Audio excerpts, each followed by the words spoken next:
podcast for the Farside podcast. What's up, squad? Foxa right here. Right, this is really rubbish. I've drunk too much, to be honest. What's up, squad? Episode 10 of the Farside podcast. I'm your boy Foxa Riot. Tonight, we've got a very special guest that's recently moved up to Manchester. He's in a similar situation to me. He's in a band called Bathtub. It's one of two members, and that boy is Ollie Tinsley. Welcome to the show. How's it going?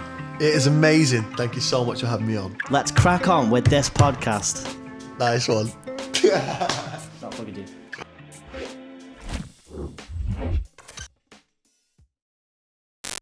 Yeah, we weren't always a three-piece.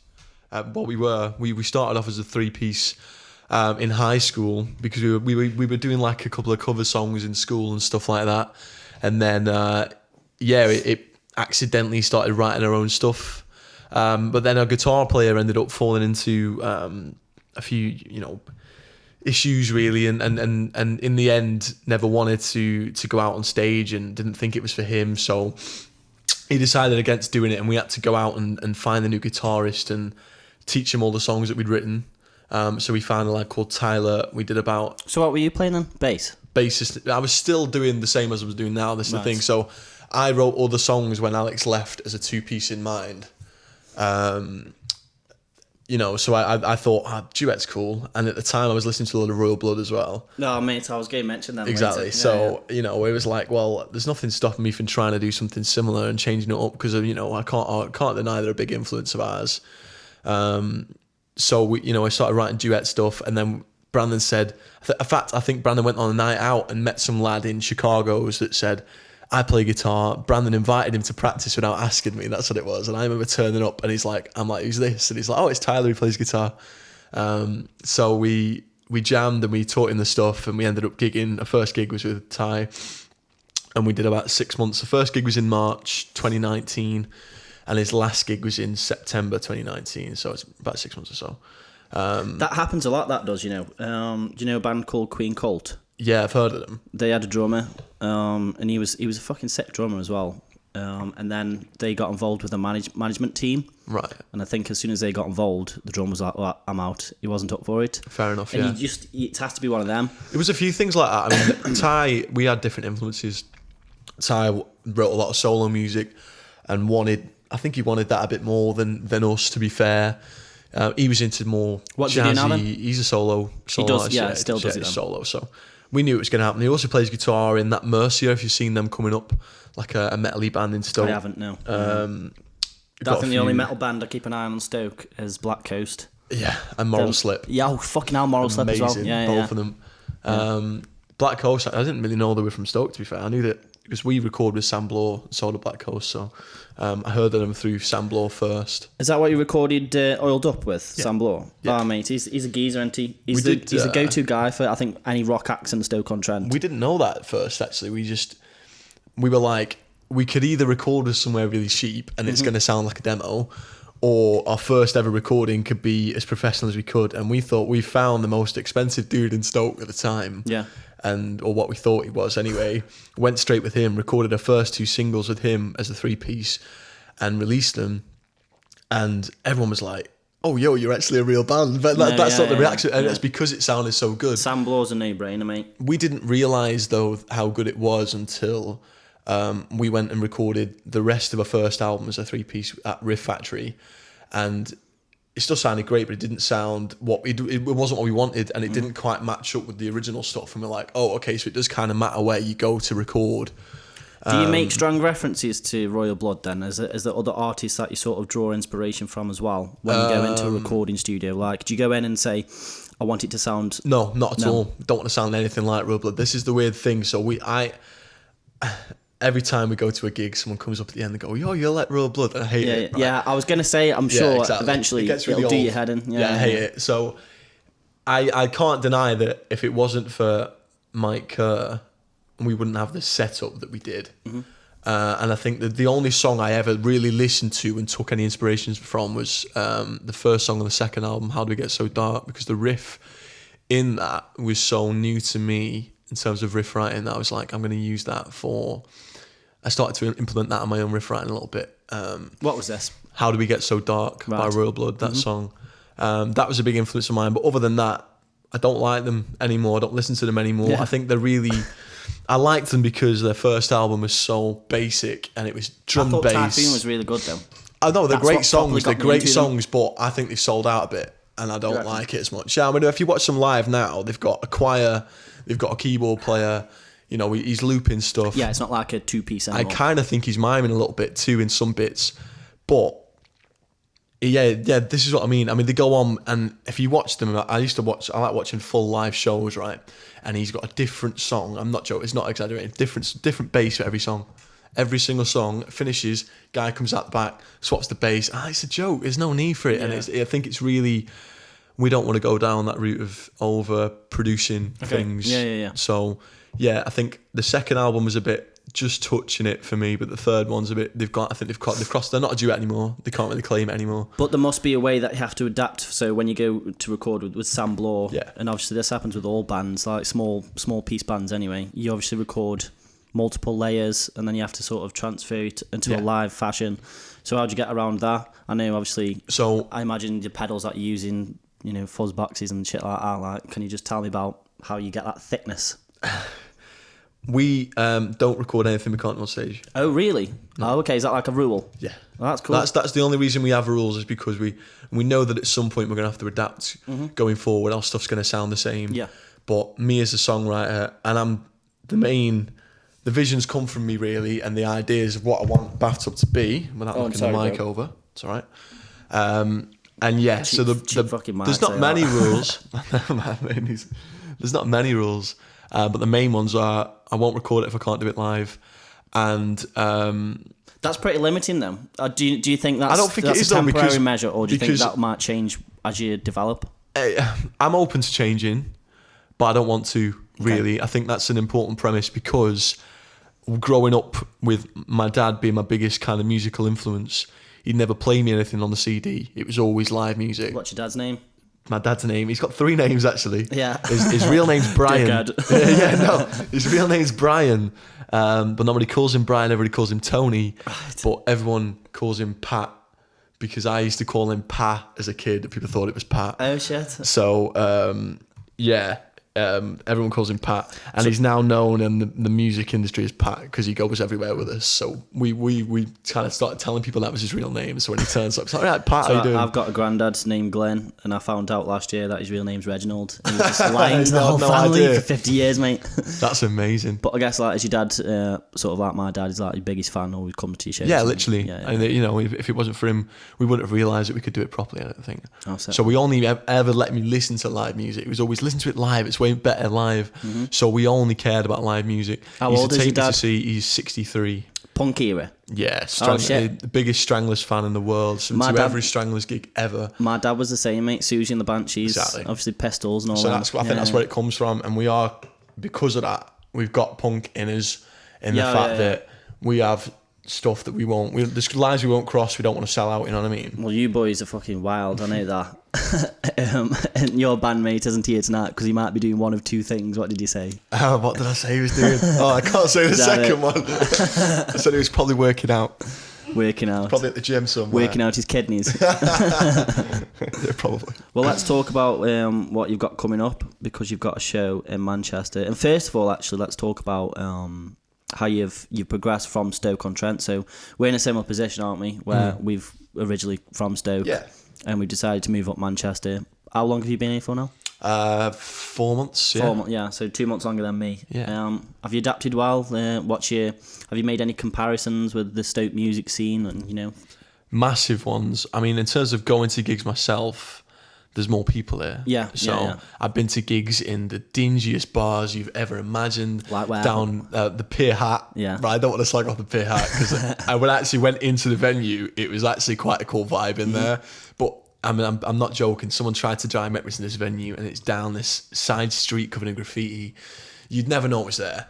And we're going to this venue, like, it can't be in here. It can't be down here. We walked down this dark alleyway, opened this door, and boom, there's a band playing. Venue you were playing at? No, we were just watching a band there. But we walked into this, and we were like, mate, it's even in here. We don't know who the bands are. They weren't anyone. They just obviously brought fans in, but people were there. for the sake of being there. And that's what Stoke had missed in a while. It was like that when I was, 17, 18, going to watch Stoke bands, like when we used to go watch like Jupiter's Beer before we started playing. Yes, man, Jupiter's Beer. Because they've been doing it a bit longer than us. We go to their gigs. It'd be 3 years at Christmas. Yeah. But they've been doing it since we went to school. You know what I mean? We used to go to their gigs when they first started out, and just it didn't matter what band was on. I remember I'd heard about Science a few times, and they were playing a gig on a Thursday night. I remember going, yeah, let's go. And we turned up and everybody was there, the same faces every week. Mate. So that's a massive change that's back here again. Are you supporting Science at is it the Underground or the Sugar Mill soon? No, we're supporting All the Young. Oh shit, man. But it's the same week, I think. That's another good support slot, though, isn't Yeah, it? they actually, we were offered the support slot for Shader on the Friday as well, but we already had a gig booked in Manchester on the Friday, so we had to say no to that. Yeah. On that subject, you boys are fucking wild, man. Cheers, mate. So where the hell do you get your energy from? Are you drinking Red Bulls before you go up, or what?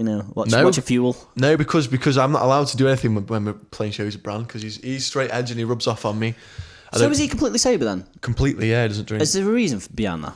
Because he's a gym rat. That's why. Right, man. He looks after himself, and he has done since high school.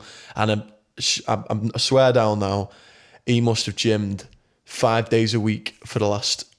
I mean, he used to do 6 days a week. He only does 5 now. No respect for that, mate. When did we leave school? Nearly 4 years ago, and he's still gymming every day. So respect. I mean, he doesn't seem to be getting any bigger, to be honest with you. He just seems to be staying in his toned shape. He's quite lean like me. Yeah. But yeah, he's in the best shape I've ever seen a man in. Well, so respect to him for that. Absolutely, mate, and that's what you want for a drummer as well. Exactly, I mean? Someone that can keep it going for as long as you say boys. this, right? But he goes to gym. He always goes to gym the night before. He's like, "Oh, if I could do this gig, mate, the arms are aching and the legs are hurting and all this." But yeah, he's alright. Yeah, he looks after himself. Man, that's amazing. That's what I was kind of trying to do. I think we discussed before the podcast started about. I wanted to make sure when I moved up here, I fucking joined a gym. I was keeping myself fit because I wasn't living the best life in Stoke. To be fair, when I was this is a treat for me, to be honest. You know what I mean? I've completely cut out drinking. God. As he says, as he's fucking paused his second testy like, but in the drug thing as well, because that was my problem, and I don't mind being open about it. Yeah, good. It, but the cocaine situation, it was just getting a bit fucking out of hand. Yeah. And like my dad kept looking over my shoulder and was like, "You alright, son?" I was like, yeah. So, mate. Yeah. And I thought, you know what, I need to stop doing this, because there comes a moment when you do it for as long as you have at my age, 27, I've been doing this shit for like 10 years now, and you just kind of hang around the same circles, and you're like, man, really I'm just in a loop here, I need to get out of it. So moving to Manchester definitely helped. And I've noticed exactly the same thing that you've picked up on, which is, the difference in the music scene, the fact that I went to a gig the other night and it was only an open mic. Yeah. And there was shitloads of people there. Made loads of people. And it was Caleb Allport, shout out, who'd invited me to this gig. And I asked him, I said, is it easier to put on a gig up here than it is in Stoke? And he went, miles so fucking easy, mate. Yeah, because people turn up, Well, it's that's not just no the people, it's the venues, Stoke. It's the areas. I mean, Stoke, you've only got two places that you can play, other than, you've got pubs and stuff, but for an originals band like us, you've only really got the Mill and the Underground, because pubs want you to do hour and a half, and they want you to chop some Bon Jovi in there for the oldies, and I'm not really, we never wanted to do that. Yeah. So I tell you where, you get paid more that way, but I tell you where I thought was really good recently that just newly opened up was the Backyard, the Slam and it's cool. Girls. I always thought they were doing really well. I think them girls are the ones that people in Stoke should be looking up to be honest, in terms of business. Definitely. But yeah, I know what you're saying, man, because you've got obviously the big boys of the Underground and the Sugar Mill. And like, if you play there once, you got to wait a couple of months before you can pull a big crowd exactly, again because else, and plus they won't book you again. Like, we had a few times with the Mill where they've been like, well, it's not fair for it to book you this many times in one go, because we've got to spread it out with the other bands in Stoke, and you completely understand that.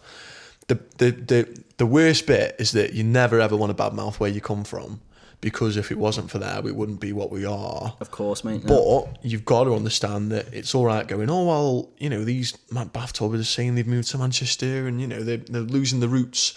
But the fact is that when we're trying to get shows and we're trying to get, noticed by promoters, the amount of times they're interested in us because they like the music, they look like, we look good, and then we go, yeah, we're from Stoke.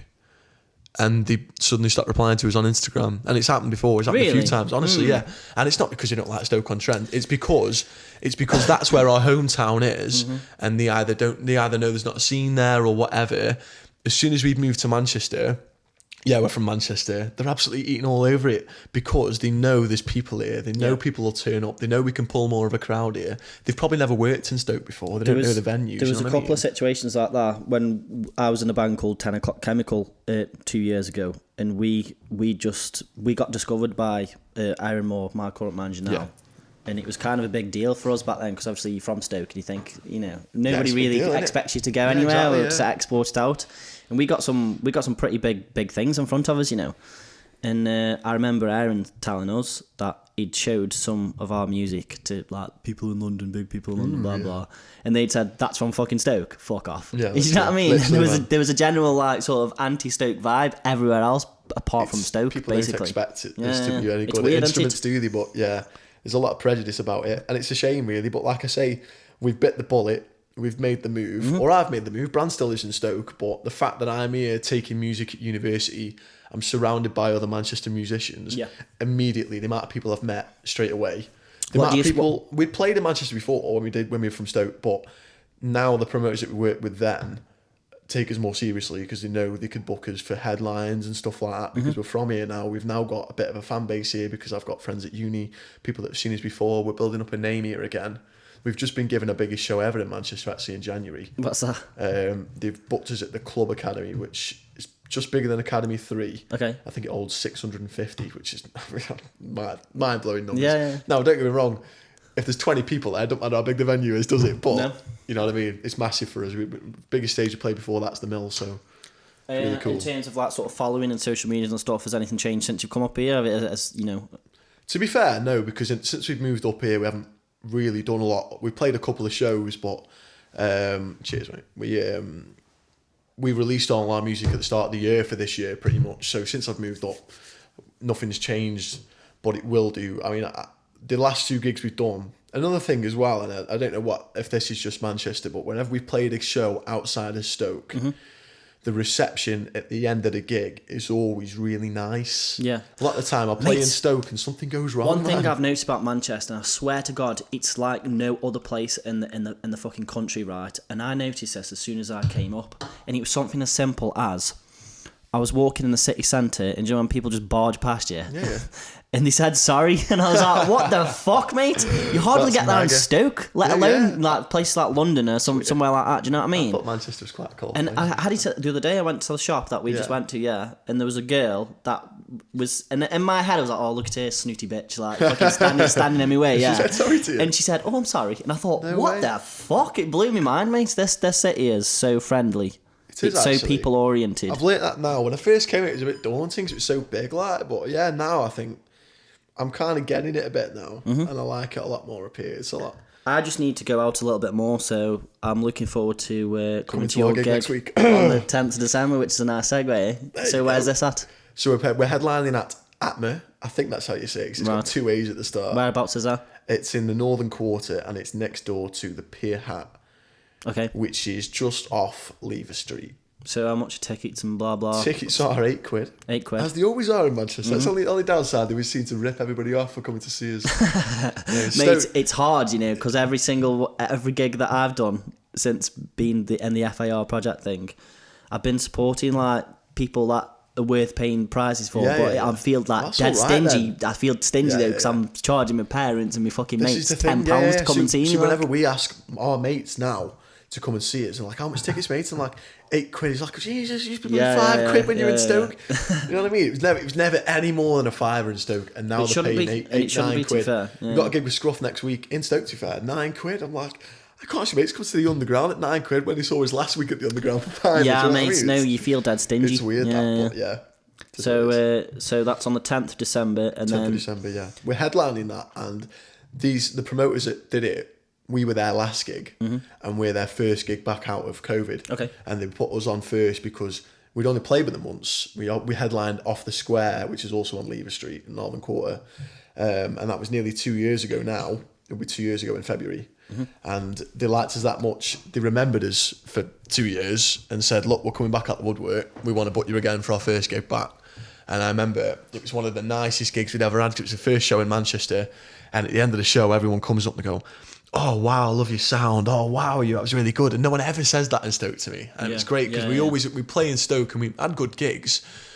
But something about it at the end, you just packed your stuff up and went home. And I think that's probably because people knew you. And when people know you, they don't see you as cool because they've seen you in school. Do you know what I mean? But now when you're up here, people that's also what I missed. That's also what I missed when I came up Manchester because, you know, in Stoke, you can go to any sort of bar or venue and, you know, you can walk in there alone and you'll see someone that knows you. Do you know what I mean? Literally. And here it's a completely different story. Here you're actually looking for people that you fucking try and know. Like, do you know what I mean? But I like that. I don't like. Well, yeah, people. because it's. Are you that guy from Bathtub? I get that at Sugar Bell. It's the only place I've had it for. Actually, I got. This isn't me bragging now. I went to Leeds Fest this year and someone recognised me in the crowd. And we were watching Sam Fender. Some lad taps me on the shoulder. He's like, "You're in a band, you are, mate." I goes, "I am, yeah." He goes, "Are you Ollie from Bathtub?" I think it's because it was Boiling Hot and I was topless. With tattoos. So every month, you know, you've seen him on the music videos and stuff like that. So yeah, he said, "Are you Ollie from Bathtub?" And I was like, yeah. And then he started talking to me, found out from Northampton. Like, well, we've never played anywhere near Northampton before. Cool, like spreading that far. And he's like, "Yeah, I found you on Spotify." But the fact is, I thought about it afterwards. I was like, I was quite cool, but I was a bit baffled by it. After he's like, well, if he knows what I look like, not only has he found us on Spotify, he's gone and got the socials, looked at them enough to recognise the band members, and like I had sunglasses on, a hat, and all this. I was like, that blew my mind. That did.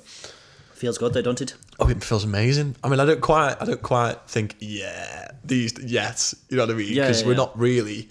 To me, stuff is like a one-off because I don't feel like we're doing enough to be recognised yet. But you might never feel like that. I feel like I'd never feel like that because of my humble background. Like, yeah, you know exactly. What I mean? We're from Stoke-on-Trent, mate. when people there's a couple of people that follow me that are like proper super fans. Like there's a woman called Carly, right, and she's ended up being one of my best mates. Like, because she just follows every single band in Stoke, you know. Like that. And those are the kind of people. They're the mascots, the real mascots of cities, you know. And you need to make sure they feel just as fucking special, you know, for supporting stuff like that. So. Things like that though, like I can't. It must be like, especially if they're from Northampton as well. They're not even from Stoke. It was you know. the fun when he told me where he was from, changed it because I was like, oh yeah, he probably knows me through somewhere. But yeah, when he said he was from Northampton, I was like, right. What do you see? What's the end game then for Bathtub? This is the thing, right? Because and I never quite understand it in Stoke because there was a lot of bands there that were just doing it for a laugh, and I never quite understood that. Me and Bran have done it since we were kids, and we will do it till we die. Yeah, we've both got Bathtub tattoos. Brandon got his after his first gig. more commitment than mine. His whole forearm says Bathtub in big block letters. I've got a little rubber duck there on my wrist. Oh shit, man! Thing in it. Do you know what? It's a genius name. It's weird. Can we delve into how where it came from? It didn't come from anywhere, to be honest with you. And when we first started, we were like, we're gonna every time we're on a podcast or a radio show, we're gonna make up a different thing every time where the name come from, be really mysterious. But the fact is, I had a checklist of what it needed to be, and it needed to be not used before. And we looked on Spotify. There wasn't really anyone that was anywhere that was called Bathtub. There was a couple, but they hadn't released anything. They were like just wasted names, really. And then the other one was that it needed to be completely inconspicuous. So when you hear the name Bathtub, it doesn't give any inkling whatsoever to what the music's going to be. Okay. Because it isn't about us. It's about the music. I didn't want to put anybody off before we got too far. I get you. If the band was called I Kill Children. It suits your sound though. Yeah, literally. Suits your sound. I don't know if it does though, right? Because if you didn't hear the sound after, and you just heard the name Bathtub, but you would not be able to put that sound to it. It would also go to music that sounded like. Well, that's the good thing though, because you can listen to it, and I think it adds a bit of. People want to listen to it because they don't know what it's going to be, and because it's got a bit of a factor of that's a weird name, it gives you a little bit extra. Definitely. And that's why once we discovered that that's what the name did, everything we did from that on was of that.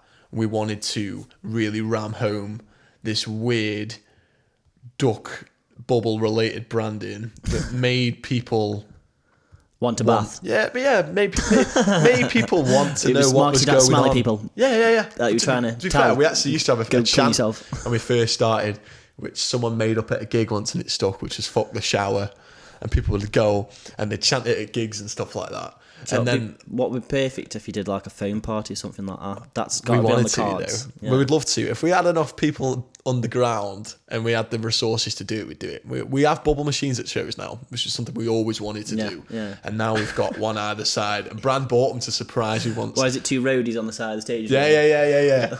Literally, these two little pink, there's a pink and a yellow one, and the little like kids' toy ones that he fills up. He always does it backstage, fills them up. And he never asks the venue, because if you ask the venue, they always say no, right? But once it's already there, they can't do anything about it. Because, you know, they're always like, oh, people will be slipping over and stuff. But where's the fun in that? No. So, I mean, I did nearly die in a phone party once. This is Hey, I did one at a Christian festival once, and it was that deep after it. It was literally, we were shoulder deep in bubbles. I was like, I don't know if this is supposed to happen or what, whether they're going to turn it off in a few minutes or what. But people could have, I mean, I'm 6'2" and I was shoulder deep in it. People could have drowned in that phone party. I nearly died, and there was this might be before your time. There was a gay bar in Stoke called the Factory a few years ago. Don't know it. I think there's an Ethiopian place that's on top of it now. I can't remember what it's called though. But I had a gay mate at the time at this warehouse that I worked in. He was like, "Oh, come to the Factory. It's like a foam party." And I was like, "Oh, sounds sick, yeah." Got in there. Foam everywhere, obviously, and fucking us boys are like, "Ooh," fucking tripping each other up. Yeah. I'm laughing that hard. Loads of foam just chokes back in my throat. Yeah, and I'm No like, way. like, and I thought, oh my god. And I remember running outside, not being able to breathe, thinking, That's fab. I'm going to be in the newspaper tomorrow. My mum and dad are going to wake up and say, Dies at a phone party. Kid dies at a gay bar and a phone party. Well, that would have been it then. That would have been the end of phone party. I think it's the weakest way to die, choking on foam. Do you know what I mean? But I was okay. Foam. I pulled through in the Imagine end. putting that on they'd leave that at your obituary, won't they, just so people didn't laugh at like your funeral and that when they were reading it out. I bet they wouldn't allow shit like that now. But anyway, let's have a shot. Cheers. Cheers. Right, I've got a funny game that I want to play. Have you got that bottle opener? I think you might like this. Well, It's a bathtub take on Would You Rather. okay. Right. Has it got a bathtub related name, or did you not get that far? You'll get it. You'll get the joke. So I'm going to ask you Oh, that's gorgeous. some binary options. What are you drinking?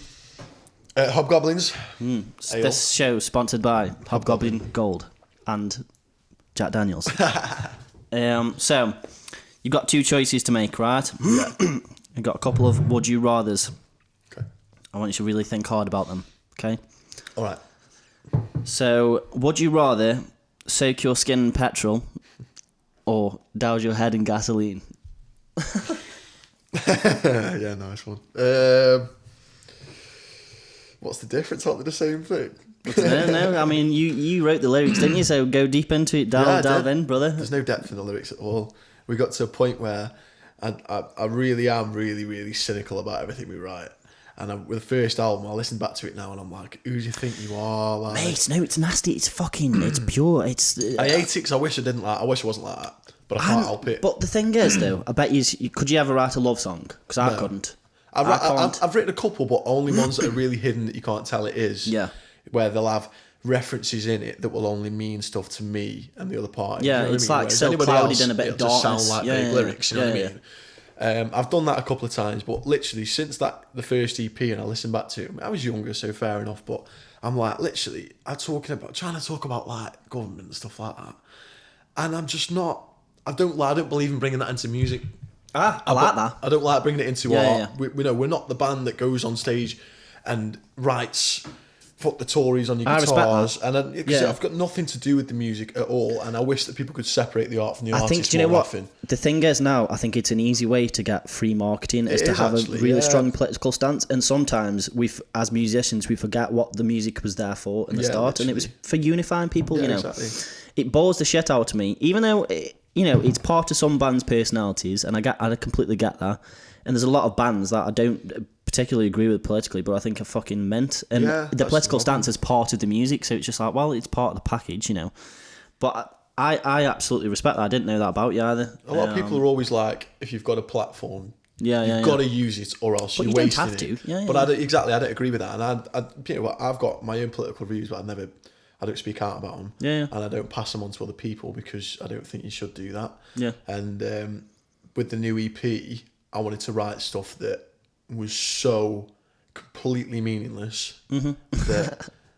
that you couldn't help but listen to the music. 'Cause that was the point. Yeah. And we almost did it. We're very sarcastic as a band. I am anyway. Yeah. You've got a clear sense of humour, and that's what I like about the lyrics. And it's not because we don't take ourselves seriously, because we do, but it's because we don't want to be, look at us. Look at us, we've got these views. Look at us, we write this music. I'm not like that at all. Yeah. And I wrote a song about, well, this Oiled Up is actually, if you want the actual meaning of the lyrics, is about a gay guy wanting to come out and being too scared to do so. Oh, fucking hell, would never have guessed that. The last line in the song gives it away, where he says, I'd rather live in pain than come out and live on the shelf. And the point is that he was so scared to come out that he never did. Oh, man. And all these things of dousing your hair in petrol are almost like metaphors of what he'd want to do with this person that he's in love with, but he's too scared to ever come out and say it. That's cool. That's what it was about, but I don't, It literally sounded like that was about an ex, and you were so pissed off, but you thought, I'll just might as well write it. It's not an angry song at all. It's a lust song of looking at someone and thinking, yeah, I want to go out, and not even like in sexual ways. It's just, I want to go out and do stuff with you. Do you know what I mean? And he was too scared to do so. Mate, I love that. It's quite cool. I fucking love that. Right, would you rather soak your skin in tuna fish brine that's 7 years old, or douse your head in Boris Johnson's bile, but just one dunk, like a dab? Have a good think about it. I think it's more about smelling it and what would smell worse. And I think, well, you'd smell it clearly if you were in the bile, wouldn't you? Because your head's in it. Yeah, but it's whether, when you come out again, you walk around town before you get a chance to have a shower, is people going to say you stink? And you don't want to be smelling of tuna 7 years fish. of tuna fish is going to hum, mate. Yeah. So I think Boris is bile, mate, yeah. Sound. Would you rather soak your skin in sewage water from Thailand, or douse your head in an English swamp? Where are you getting these from, man? I just made him up before Do you you know how came. many swamps in England? It's English swamp. An English swamp. Or a it's Scottish closer swamp, to Shrek. It's closer to home, it's less of a travel me to get a shower. Yeah, but you've got to stick your head in there, and there could be insects and shit in there, whereas with Thailand sewage water, it's just the water, you know what I'm saying? Well, no, because it's sewage water, there's going to be floaters in there. Yeah, well, swamp is technically like and... sewage water, isn't it? It's full of shit. But okay, yeah, I'll take your answer. I'll tell you. Final answer. English swamp, dousing your head. Hey, final answer. Right, okay. Now, here's the one. Would you rather soak your skin in boiling Big Mac burger sauce, or douse your head in a Pizza Hut oven? In a what oven? Pizza Hut oven. So we've got a battle of the takeaway brands here. Boiling hot sauce. All over your body. Yeah, all over your body. As long as it's quick. I'm scared of ovens. Oh, yeah. Oh, shit. Could never, honestly, other than drowning, which is a fun thing because I have a fear of drowning, and Brandon lets tell that on every single radio interview ever. Can you swim? Barely, yeah. Ah, that's why though. If you were a confident swimmer, then I'm you a confident swimmer, but yeah. I don't like swimming. Okay. I did 2 weeks canoeing in France, and I had to go a crash course on how to swim before they let me do it. So I can swim, I just don't like swimming. I don't really hate it. So yeah. So burger sauce is the easiest option then, yeah. Well, no, because that's more like swimming in it. But the point is, I also don't like ovens. I also don't like. Imagine getting locked in an oven. I don't know why. Whenever I put like a pizza in the oven, I think about what it'd be like if I was in that oven right now. And like, imagine being cooked alive. Absolutely not. No, you have to douse your head in it, so you don't have to jump in it. You douse your head in an oven? It's like when you check on your fucking right pie in an oven. Well, that's not as bad as scalding yourself with hot burger sauce. If you don't explain that, then maybe. Except from a pucker pie being in the oven, it's a fucking Pizza Hut oven. Like, you know what I mean? So really big. It's a big oven, yeah. Maybe the oven then. Okay. It'll singe your face, but at least with the burger sauce can singe your whole body. Yeah, they've like red arms and that there. Would you rather soak your skin? This is the last one, so. Would you rather soak your skin in Voldemort's piss, or douse your head in Margaret Thatcher's ashes? Ashes, well. Would you? Yeah, it was easy. You just rub off, you just shake it off, and it's gone. Yeah, but Surely. I would think. Plus, I wasn't alive for Maggie Thatcher, so it doesn't really bother me. I don't have that same. Oh, she bloody killed man in the street and all that. I don't really care about any of that. It's dusty though, isn't it? Like with Voldemort's piss, you could have something saucy going on, like magical stuff, like, you know. I'm joking, it'll give you some healing powers. You never know, though, do you? Do you know? Or it gives you like a mortality or something. Gives me the ability to not lose my voice. Were you a on fan stage. of Harry Potter, or was that past your generation? It wasn't past my generation, but I'm not really a fan. No. Don't really care about that much. Do you watch any sort of? Is there any sort of like films that you draw inspiration from, or any other art forms for your music? Well, yeah, there's plenty of music, but I don't know about films that I draw any inspiration from. I mean, I was never into serious films, to be honest with you. I didn't really get into serious films. Oh, fucking and hell, now at man. uni, I study sound design. So we do sound effects for movies. And we just did a lecture on, the film Hereditary. And we were using, like, pumpkins to smash them to get the sound effects. Oh, of like the head Foley? smashing. Yeah, that's what it is. Oh, We man, do yeah, Foley, sick, that's what we do. So after doing that and realising, get my eyes open that that's what they do in every film for nearly apparently they even do it in David Attenborough as well, because they can't get that close to these dangerous animals that they fake the sounds. Well, they fake a lot of things on David Attenborough. Well, I didn't know that. They did. I assumed that it was there was a documentary. there was massive controversy a few years ago because they were filming like polar bears out in the wild. They were in a zoo. Oh my god! And they got exposed, and it was like fucking hell. But we have to, like, if you've ever been involved in like a TV show or watched how a TV show is done, it's so fake, mate. It has to be. Well, this is what I mean. So now I've seen that and I've seen through the thing. I find it difficult to take films seriously anymore. Yeah.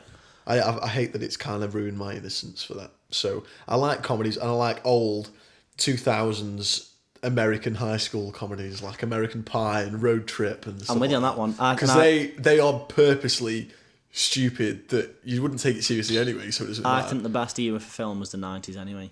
I think maybe. every film from the 90s. My favourite film ever is called Falling Down, which is... one of my favourite films, mate. Literally. Yeah. I remember I only Douglas. heard about it because I was a massive Foo Fighters fan, and their song Walk did a parody of the film for the music video. Right. So at the start of the film, he gets out of the car and then he's in his suit and his suitcase and he walks all around and gets into all these fights and stuff. And yeah, so I thought, I'll watch the film. And I thought, that's brilliant. I really like the film. So there you go. Did you watch Joker?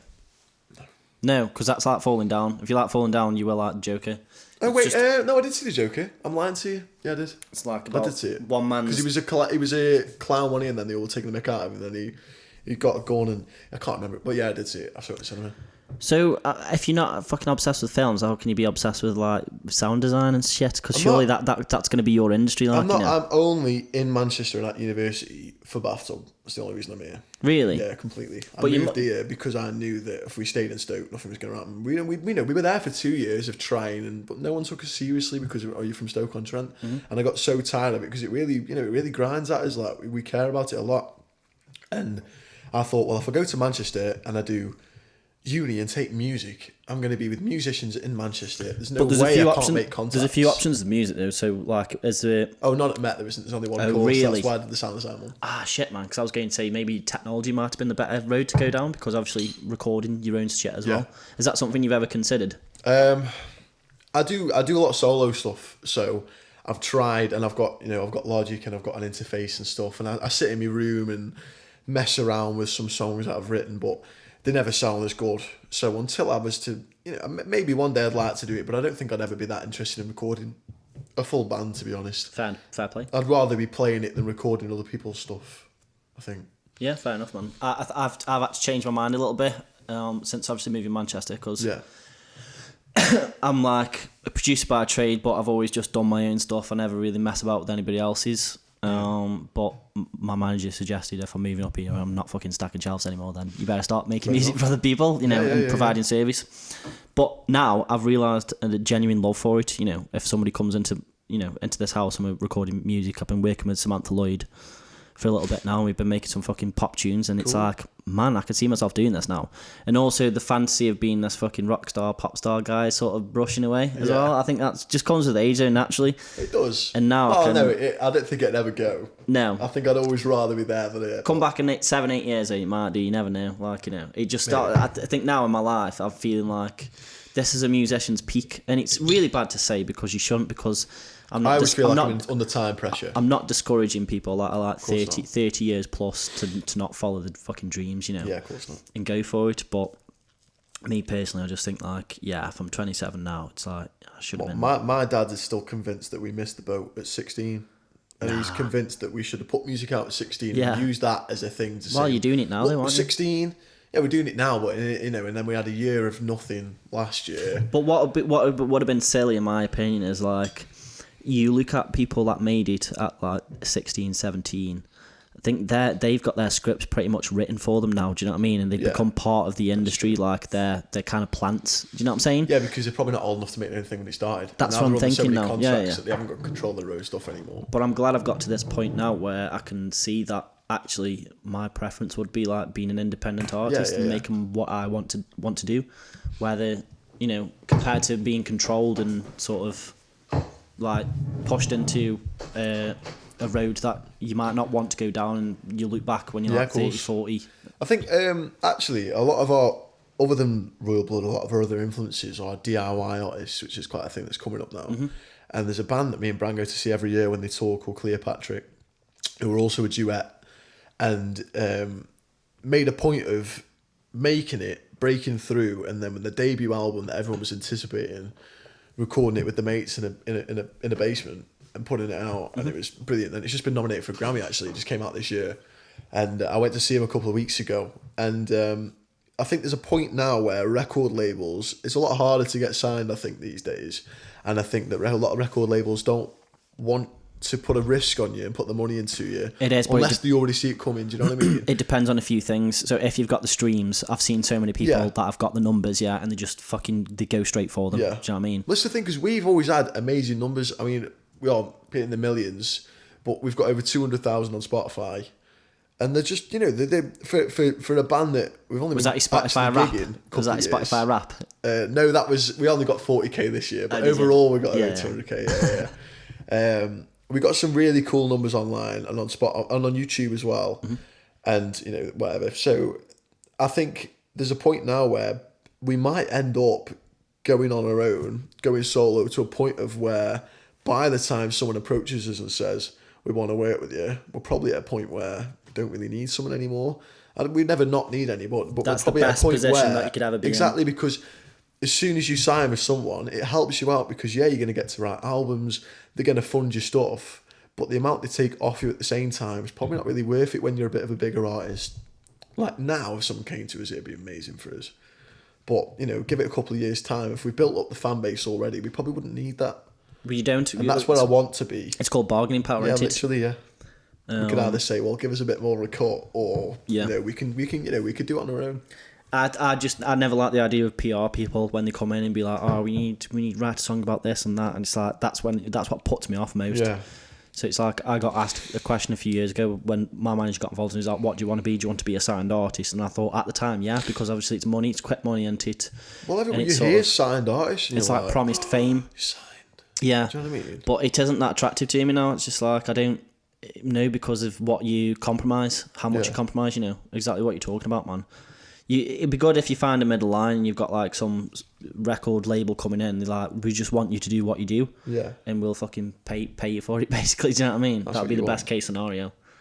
But obviously you've always got to make it back up as well. You've got to make them numbers back. Yeah, exactly. But yeah, cool, man. Shall we leave it at that then? If you want. Yeah. I think it's been good. What have we been recording? Yeah, nearly an hour now. So. Yeah. Recording for an hour? Really? No. Jesus Christ. Time flies, doesn't it? Thanks for coming, and enjoy your mini-ass fruitcake. I promised to just whack this out casually in the middle of the podcast, just like batting it, looking into the camera really seductively, but yeah, I didn't really work. What's there? You can give it a go if you want. I don't think I can open the No rush. I'll cut it. I'll cut it to when you eat it. Because I wasn't going to get involved in that. Get it down, yeah.